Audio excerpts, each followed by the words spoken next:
guys, we're going to jump into our lesson we call Habitat 101. At Brigades, we take a lot of different lessons and we roll it all into one big concept of wildlife management. So, just to touch on some of the videos that we have already done live and that we have recorded and that y'all will be seeing posted to social media accounts. We have already discussed a lot of plant of the day. We have learned several plants already. We have learned how to do a habitat evaluation. So we have learned how to look at a piece of property that we've got and make a determination on what value we have for deer or whatever species of interest we might be managing for. There will also be some videos available on spotlight counts for whitetail deer, so y'all will learn a little bit about inventorying the population of deer that is on a given piece of property. So in Habitat 101, we're going to kind of take the knowledge, the information that we have gathered, and we're going to talk a little bit about rolling that into a management plan. Okay, and at Brigades, we focus on Aldo Leopold's central thesis of game management. If y'all don't know who Aldo Leopold was, I recommend you look him up. He wrote several wonderful books on game management and wildlife and habitat in general. And his central thesis of game management was that wildlife can be restored by the wise use of the tools that have heretofore destroyed it. He lived through a time when he was seeing a lot of exploitation of natural resources, overhunting, overharvesting of timber, overfarming, things like that. And he was very astute, and he observed and he learned and studied nature, and he realized that we can restore nature, we can restore wildlife, we can restore habitat by use of the same methods that that when misuse can cause harm to habitat or a piece of property or to wildlife in general.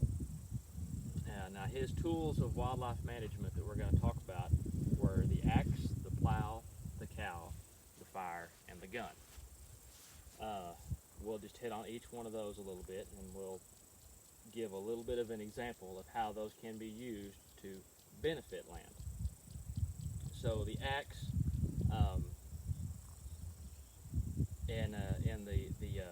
in the context of exploitation, an axe could mean, this could be something like overharvesting of timber, clearing too much brush for a particular wildlife species, for the purpose of restoring wildlife habitat.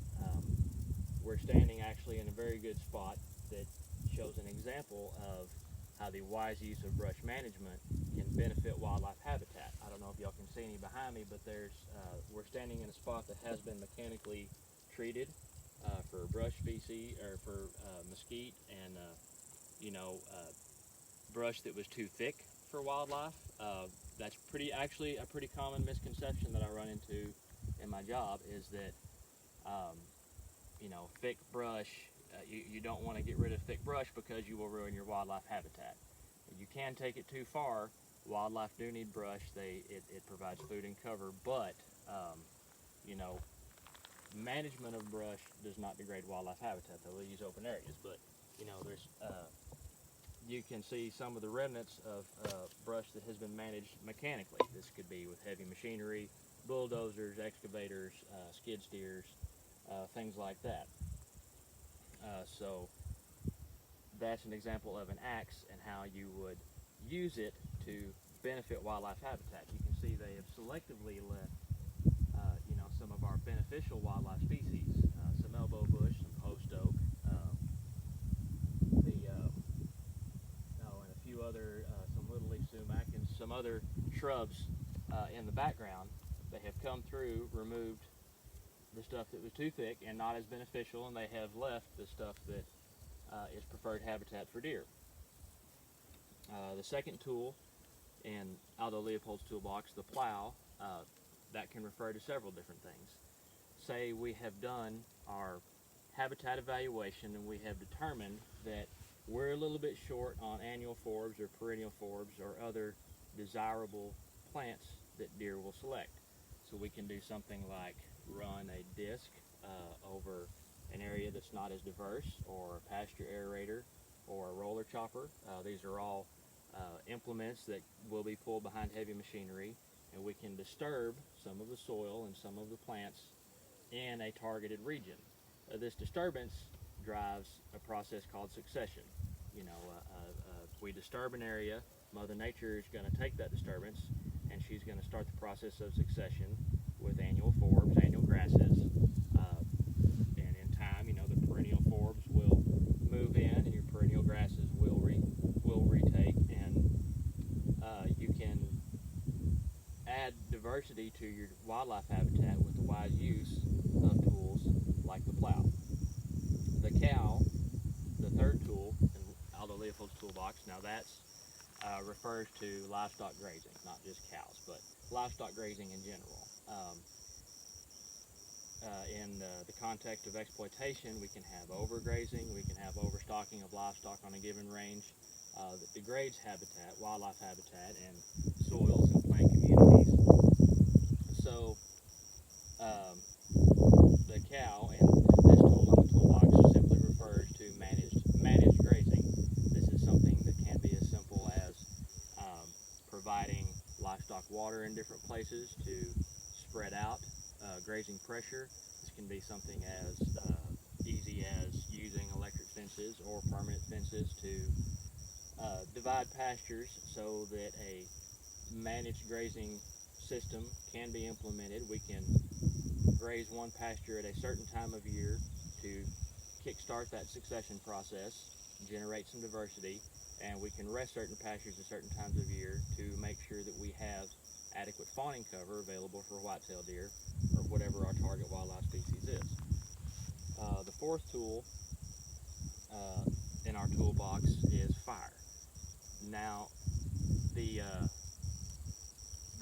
fire tool, the most drastic difference that we see in fire as a tool is the perception of wildfires versus prescribed burns.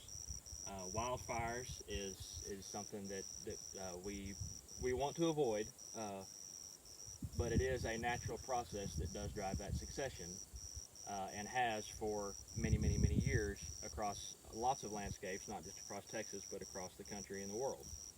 So a wildfire is what, the kind of stuff that we see is a natural disaster. There's been 100 years of fire suppression. We have overbuildup of fuels.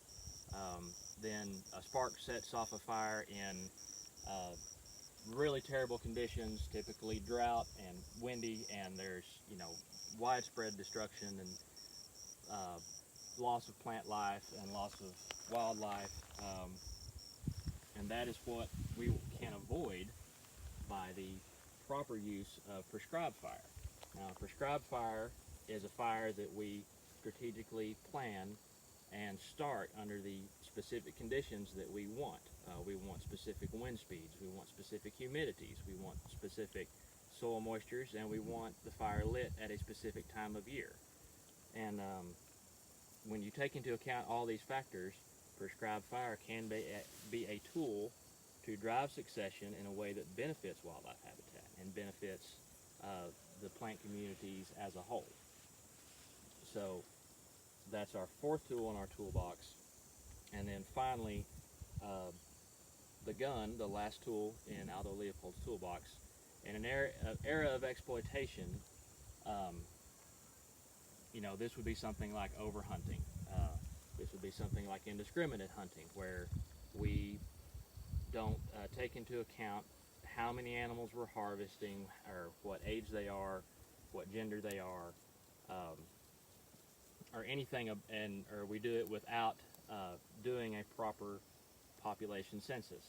So you can obviously have detrimental effects on a wildlife population through overhunting or through improper hunting. Now, if we're good stewards of our wildlife and of our habitat, we have gone through the necessary steps to inventory our population. You know, we've done spotlight counts, we've done our helicopter surveys, we've set out our game cameras, we're tracking the deer population, and we know about how many that our given piece of property can handle, and we know whether we have a healthy age structure or not. We're going to have some really cool videos on population dynamics throughout the summer, so keep an eye out for those. But the gun, as a management tool, simply refers to being selective about which animals are harvested off a given piece of property, and using that to manage the population to an age structure and to a balance that's in balance with the food sources that we have on the property. So that's just a brief overview of Habitat 101. So now we've inventoried our plants, we've inventoried our population, and we have a plan of action. Now, putting it into practice, that's something that requires, you know, a lot of research, a lot of consulting. You know, this is where you go. This is where you go to your neighbors. This is where you go to other wildlife managers. You go to your extension people, your parks and wildlife people, your agency people, and, you know, get as much information as you can on the best way to go about implementing an action plan to benefit a property for white-tailed deer. So I've said it a few times in the video. I'm going to give you all the code word for Habitat 101. Code word for Habitat 101 is succession. So y'all keep up with us and keep an eye out on our social media channels for some cool videos, and we hope you learn a lot from them. So, thank you very much.